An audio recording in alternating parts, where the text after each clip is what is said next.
할렐루야. 오늘도 주님의 전에 오신 여러분들을 환영하고 축복합니다.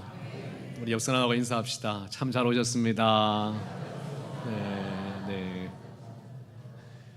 우리 한번 얼굴 볼까요? 여름에 무더운 여름날 잘 지내셨는지, 잘 지내셨습니까? 네.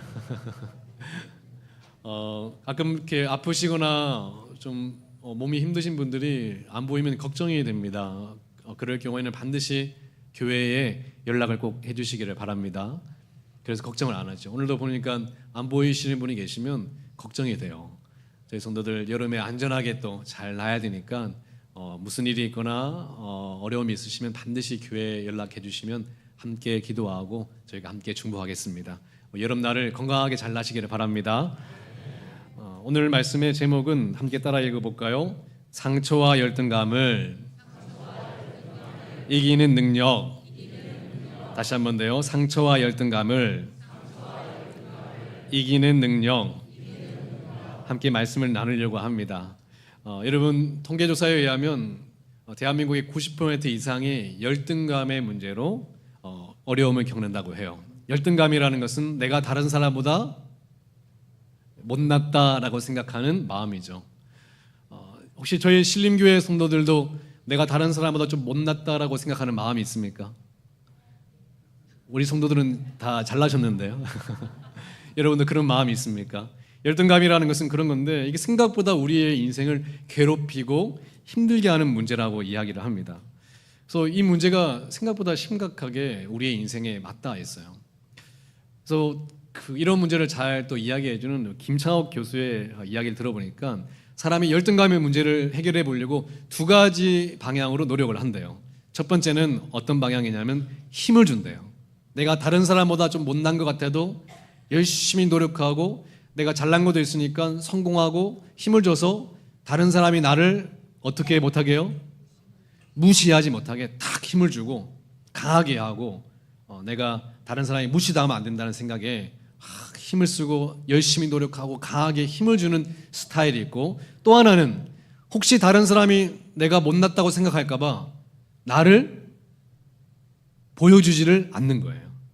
표정도 웃지도 않고 울지도 않고 대화도 오랫동안 나누지를 않습니다. 혹시 그 사람과 대화 나눴다가 그 사람이 혹시 나를 어떻게 볼까 봐, 못났다고 볼까 봐 철저하게 자신을 숨기는 것으로 열등감의 문제를 해결하려고 한답니다. 오늘 저희가 좀 고민할 것은 저희 믿는 사람들, 그리스도인들은 어떻게 이 열등감의 문제를 좀 풀어야 될까요? 여러분은 어떻게 하십니까? 우리 믿는 사람들은 어떻게 하는 것이 맞을까요? 사람들처럼 좀 힘을 줄까요? 남들이 나를 무시하지 못하게 본때를 한번 보여줄까요? 아니면 철저하게 다른 사람들이 나를 무시하지 못하게 감출까요? 말도 하지 않고 내 모습을 전혀 드러내지 않고 표정도 숨길까요? 어떻게 하는 것이 바람직하겠습니까? 이것이 오늘 말씀의 주제입니다. 이 문제는 상당하게 좀 심각한 문제인데요. 우리나라의 왕 중에 어떤 왕도 이 문제 때문에 굉장하게 어려움을 겪었죠. 여러분, 우리나라 조선 21대 왕 영조라고 들어보셨습니까? 영화에도 나왔는데 이 영조는 열등감의 문제로 평생을 심각한 문제에 시달렸던 왕입니다. 왜 열등감이 있었느냐? 한 나라의 왕인데 이 사람의 어머니가 숙빈 최 씨인데요. 어머니가 무술이었어요. 무술이. 그러니까 궁궐에서 허드렛일 물 떠다주고 허드렛일을 하는 천민 신분의 궁녀가 그의 어머니였습니다. 그러니까 왕이 될 자격이 있어요?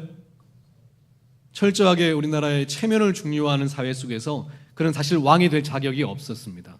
그런데 그의 원래 형님이 왕이었는데 그 형님이 아들이 없고 또 몸이 건강히 받쳐주지 않고 갑작스러운 또 죽음을 당해서 얼떨결에 영조가 왕이 됐어요. 그런데 불안한 겁니다. 그가 어머니가 누구라고요?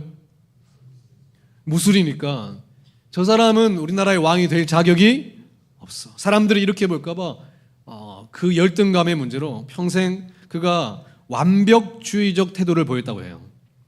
도덕적으로 규율, 예법 그리고 뭔가 원칙을 정해서 철저하게 자신과 다른 사람에게도 누군가가 실수하면 용납하지를 않았대요. 자신의 한마디, 규율, 체계, 혹시 다른 사람들이 거봐 저 사람은 왕이 될 자격이 없는데 왕이 돼서 우리의 수준이 떨어졌어. 이런 얘기 나올까 봐 더 철저하게 원칙을 지키고 규율을 지키려고 하는 태도를 보였습니다. 사람들에게도 깐깐하게 굴었죠. 그의 마음에는 늘 불안함이 있었고요. 그런데 이것이 자기의 아들 사도세자도 굉장하게 괴롭혔습니다. 여러분 아다시피 사도세자는 마지막에 아버지가 그 나무 상자에 가둬가지고 벌을 주면서 죽음에 이르게 만들었어요.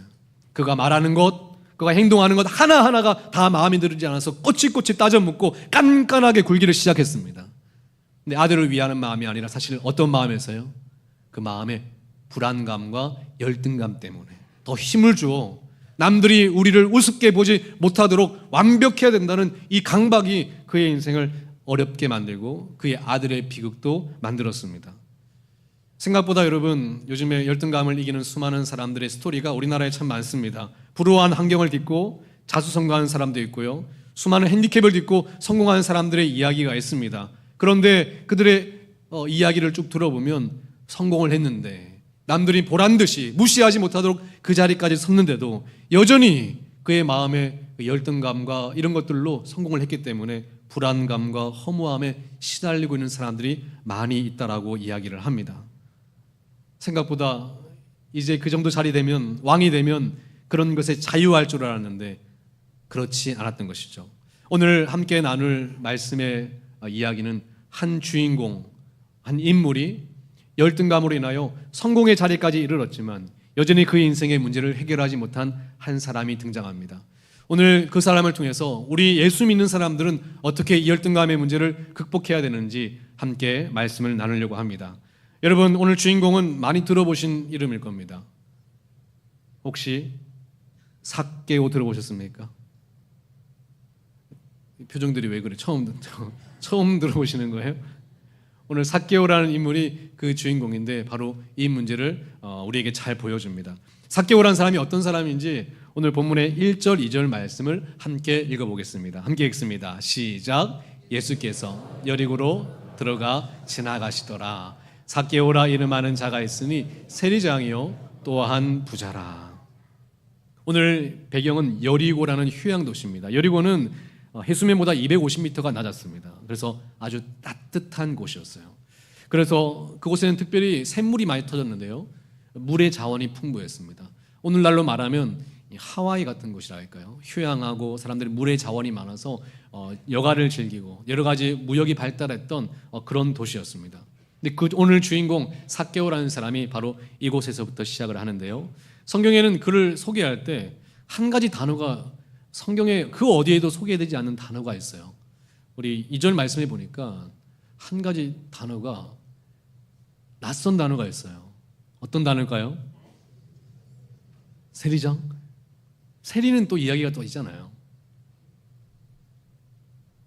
낯선 단어, 다른 곳에는 잘 등장하지 않는 단어가 있습니다. 네, 부자래요. 부자. 이 부자라는 말 우리에게 늘 흔하게 사용된 단어인데 성경에는 부자라는 직접적인 단어가 잘 등장하지 않아요. 그런데 이곳에서 삭개오가 누구라고요? 부자래요. 여러분 그거 아십니까? 성경에는 웬만한 거는 잘 이야기하잖아요. 성경에서 부자라고 하면 어떤 부자예요? 그냥 부자가 아니라 진짜 부자예요. 가짜 부자도 있나요? 성경은 웬만한 거에 대해서 이야기하지 않아요. 근데 성경에서 부자라 그러면 어떤 부자다? 진짜 부자예요. 아마 우리로 식으로 말하자면 집에 가면 막 수영장이 있고 막 골프장이 있고 집에 들어가면 정문은 100m 앞에 있고 막 이런 부자였을 거예요. 진짜 부자였습니다. 그가 진짜 부자였는데 그의 문제가 하나 있었는데 직업이 뭐였다고요?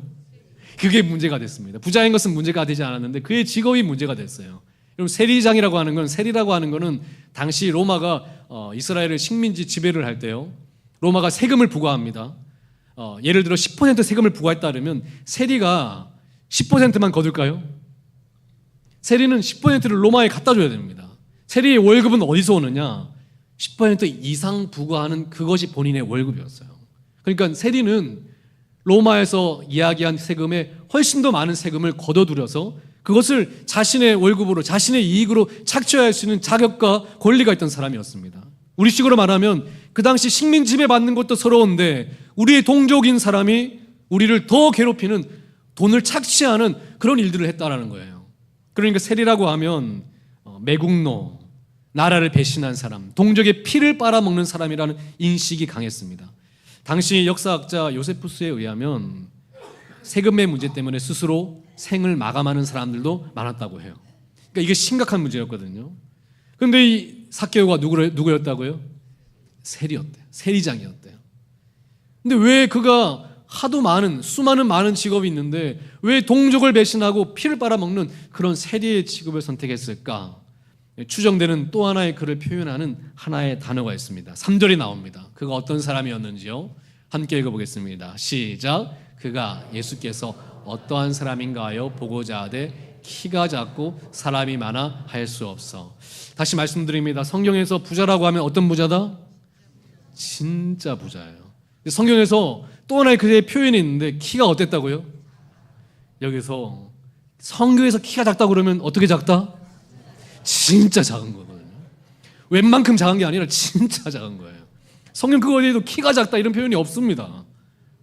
근데 삭개오는 키가 작았대요. 어떻게 작았다? 진짜 작았던 거죠.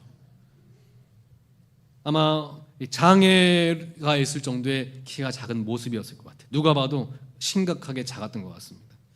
그의 키가 작음 때문에 여러분도 어릴 적에 학창 시절에 어떤 육체적인 신체적인 핸디캡에 있는 친구들을 학창 시절에 많이 놀리고 그 친구들을 괴롭혔던 것을 아마 기억할 겁니다. 아마 삭개오도 키가 너무 작아서 수많은 사람의 괴롭힘의 대상이 되고 이야기의 대상이 됐을 거예요.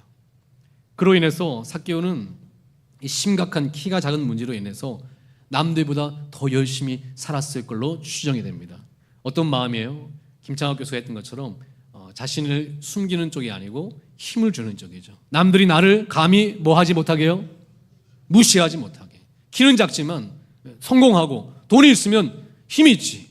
그런 생각 속에 성공의 가도를 달리고 남들이 무시하지 못할 성공할 수 있는 돈과 명예를 질 수 있는 그런 직업을 선택하고 성공의 가도를 가지기 위해서 열심히 과도한 열등감으로 인하여 과도한 열심히를 내었던 그의 인생이 되었습니다. 남들에게 무시당하지 말아야겠다. 그래서 삭개오는 결국에 뭐가 됐습니까? 부자가 됐어요. 성공했어요. 그런데 예상치 못한 일이 일어났어요. 성공만 하면 남들이 무시하지 않고 열등감의 문제가 다 해결될 줄 알았는데 그의 인생에 성공을 했는데 부자인데 그의 인생에 이 허무함이 멈추지가 않는 거예요. 여러분 왜 사십니까? 남들이 우리를 무시하지 못하기 위해서 삽니까? 우리가 사실 무시하지 않으려고 사는 게 아니라 행복하려고 사는 거잖아요. 근데 열등감의 문제는 처음에 뭔가 열심히 사는 것 같이 보여다 내가 나를 무시하지 않아야겠다 하는 그 마음의 동력 때문에 인생의 방향을 잃어버리는데 그의 비극이 있습니다. 오늘 삭개오도 그랬는데요. 그의 마음에 어느 날 허무함과 공허함이 찾아오기를 시작했어요. 그런데 오늘 이야기는 거기서부터 시작을 해요. 그때에 갑자기 누구에 대한 이야기가 들려옵니까? 예수님에 대한 이야기가 들려옵니다. 우리 3절 말씀인데요. 함께 읽어보겠습니다. 시작. 그가 예수께서 어떠한 사람인가 하여 보고자 하되 키가 작고 사람이 많아 할 수 없어. 그가 어느 날 예수님에 대한 이야기를 듣고 결단하기를 시작해요. 근데 그 이야기가 여러분 우리가 그냥 남들에 대한 이야기를 들으면 그냥 지나가는 이야기잖아요. 설교를 들어도 그냥 지나가는 설교가 있잖아요. 그런데 어느 날 이 이야기가 마치 누구에게 하는 이야기처럼요? 나에게 하는 이야기처럼 쑥 들어오는 때가 있는데 바로 오늘 이 삭개오에게 예수님에 대한 이야기가 예수님께 가면 모든 병자들이 고침을 받고 예수님께 가면 인생의 문제를 해결을 받고 예수님께 가면 모든 것이 다 새로워지더라 하는 그 이야기가 마치 누구의 이야기처럼요? 내 이야기처럼 쏙 들어오기를 시작했어요. 그래서 삭개오가 웬만하면 사람들에게 나가지 못하는데 예수님께 가야겠다는 결단이 생기기를 시작했다는 거예요. 사랑하는 성도님들, 오늘도 하나님의 말씀이 그냥 지나가지 마시고 여러분의 심령과 영혼에 들려지는 주님의 음성으로 들려지는 놀라운 은혜가 있기를 주님의 이름으로 축원합니다. 쑥 들어오는 거거든요. 그러니까 삭개오가 이 이야기가 나에 대한 이야기인 것 같고 예수님을 만나야겠다는 생각 속에서 결단하기를 시작했어요. 그래서 누구에게 찾아갑니까? 예수님께 찾아가죠. 그런데 그가 뭐가 작았다고요? 키가 작았대요. 그러니까 사람들이 많이 둘러싸여 있으니까 가고자 했지만 예수님을 만날 수가 없었던 겁니다. 그런데 보니까 나무 하나가 있어. 어디에 올라가면 예수님을 볼 수 있겠다? 근데 생각해 보세요. 다 큰 어른이 키가 작아가지고 나무 위에 올라가가지고 예수님 보려고 얼마나 이게 부끄럽고 창피한 모습입니까? 그런데 놀라운 이야기는 그 창피함과 부끄러움을 무릅쓰고 주님께 가고자 했던 그의 결단이 그의 인생을 송두리째 바꾼 줄 여러분 믿으시기를 바랍니다. 예수님은 진지하게 다가왔던 삭개오에게 세 가지 선물을 주십니다. 첫 번째 선물은 바로 5절 말씀에 있습니다. 함께 읽어보겠습니다. 시작. 예수께서 그곳에 이르사 쳐다보시고 이르시되 삭개오야 속히 내려오라 내가 오늘 내 집에 유하여야 하겠다 하시니. 첫 번째는 따라해 볼까요? 나의 이름을 불러주시는 예수님. 그가 어렵게 나무 위에 올라가서 내가 예수님을 만나야 될 텐데 이러는데 예수님이 그를 딱 보더니 뭐라고 했어요? 삭개오야, 삭개오야. 그 순간에 삭개오의 마음에 전율이 이르기 시작했어요. 예수님이 누구를 아세요? 그게 예수님이 주시는 첫 번째 선물이었습니다. 여러분, 오늘도 주님께서 여러분을 아실까요? 수많은 무리 중에 신림교회 중에 한 분이지만 여러분이 오시는 순간 주님은 제일 먼저 여러분의 이름을 불러주십니다. 주님 앞에 서는 그날 주님이 제일 먼저 하시는 일이 뭔지 아세요? 여러분을 만나는 순간 여러분의 이름을 부르실 겁니다. 주님이 여러분을 아시는 거예요. 삭개오가 깜짝 놀랐습니다. 그런데 삭개오라는 이름은 뭐냐면 이름이 뜻이 순수한, 깨끗한 이라는 뜻입니다. 이름과 그의 인생이 맞지가 않았어요. 그는 매국노였고 남을 빼앗고 도둑질하는 그런 세리였는데 그 이름이 뭐였다고요? 순수한. 근데 이런 겁니다.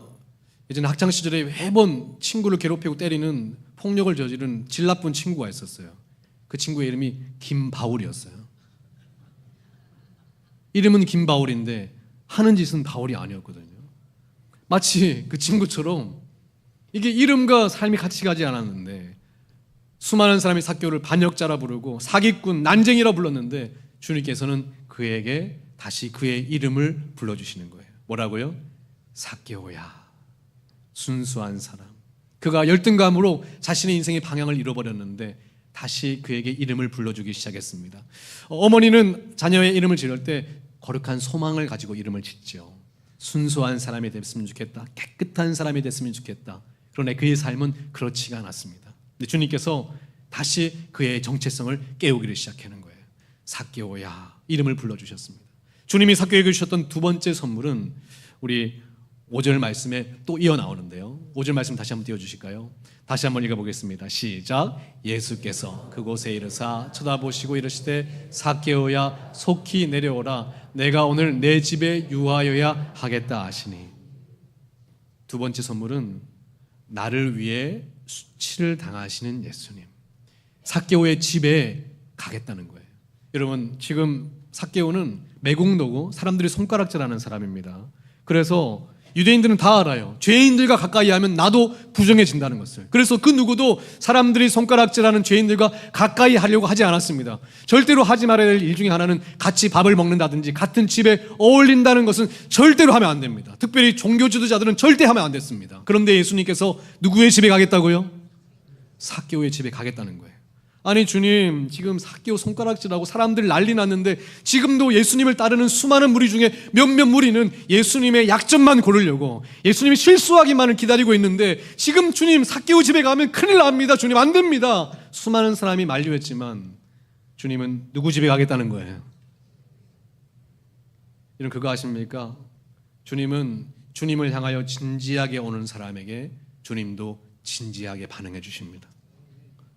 삭개오가 그의 열등감을 무릅쓰고 나무 위에 올라갔을 때 주님은 이미 삭개오의 집에 가기로 결정을 하셨어요. 그리고 주님께서는 한 번 살리기로 한 영혼을 결정하실 때 다른 것을 보지 않으십니다.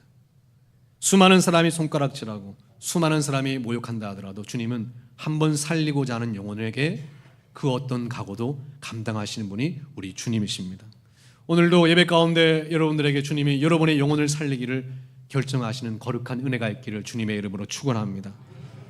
우리도 우리가 부끄러운데, 나도 내가 부끄러운데 주님께서는 삭개오를 부끄러워하지 않으셨어요.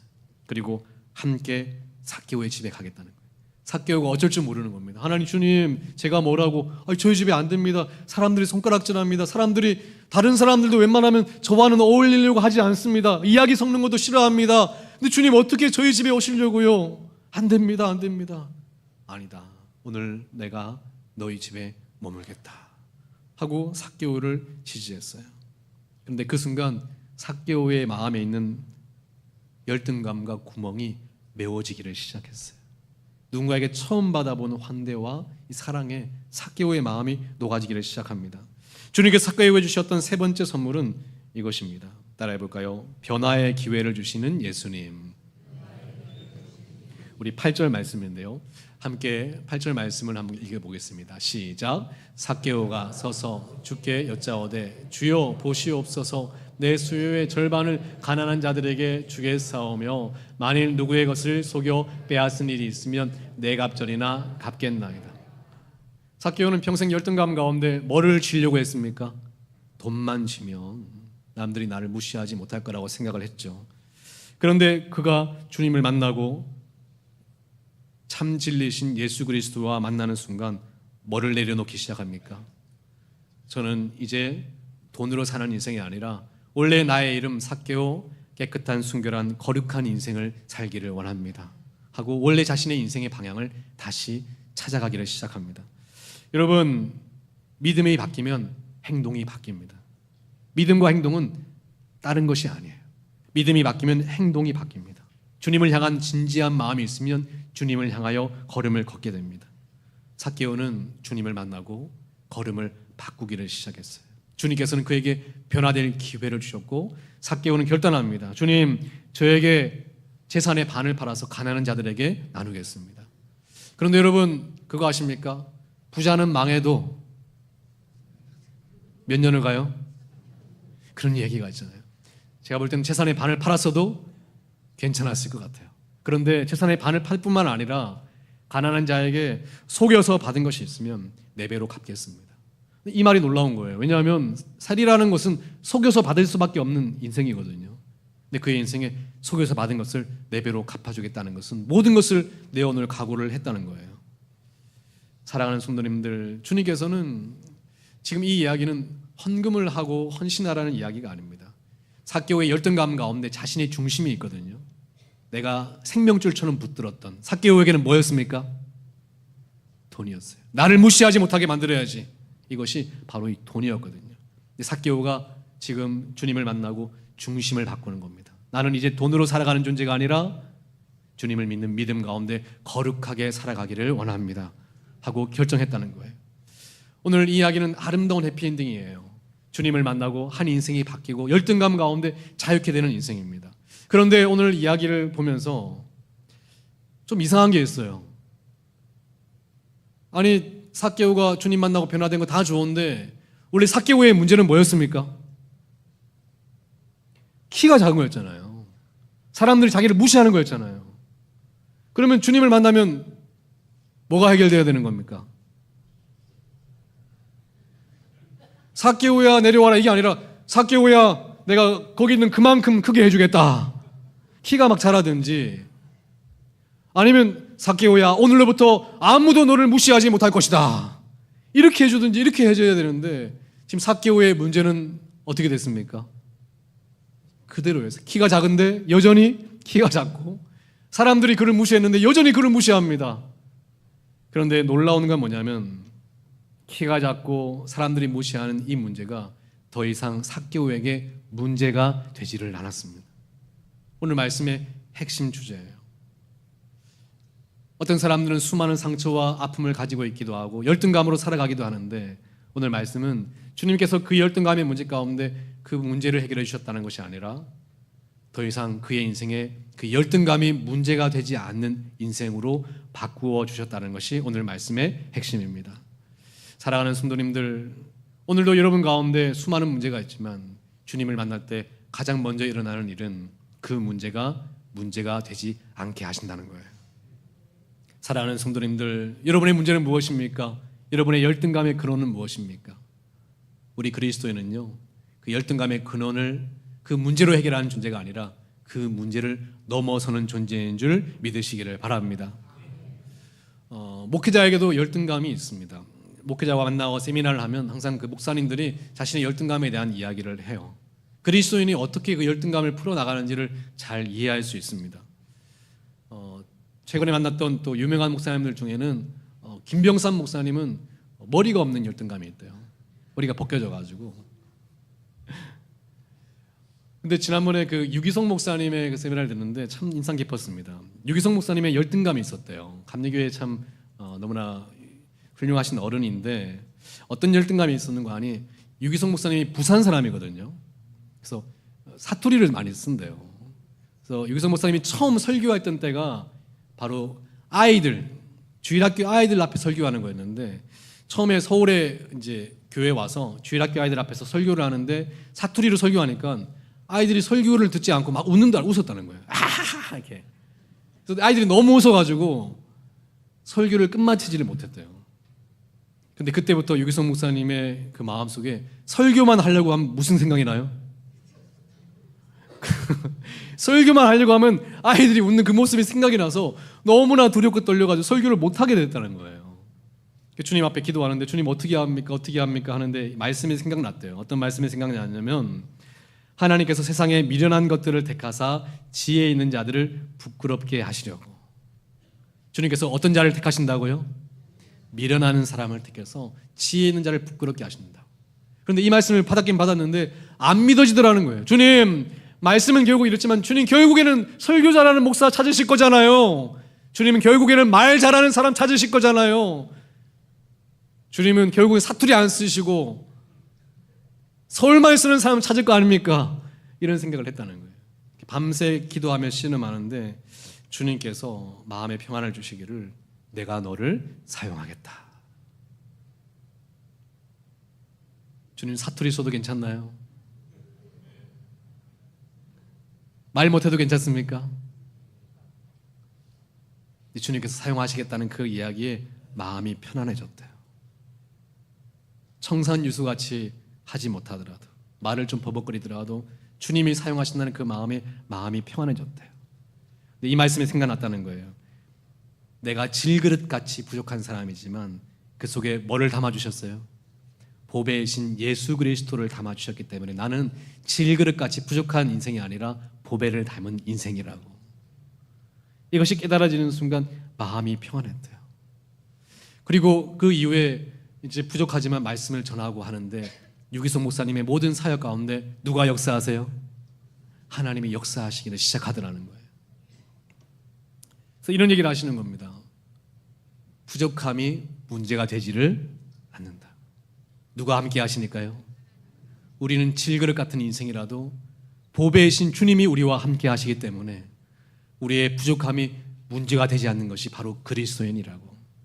그 말에 참 은혜를 받았습니다. 여러분도 부족함이 있습니까? 근데 그리스도인은 그 부족함이 문제가 되지 않습니다. 왜냐하면 전지전능하신 하나님이 여러분과 함께 하시기 때문에 그렇습니다. 하나님이 여러분을 도우실 것이기 때문에. 그래서 우리는 열등감으로 시달리는 존재가 아닙니다. 부족하지만 괜찮은 존재예요.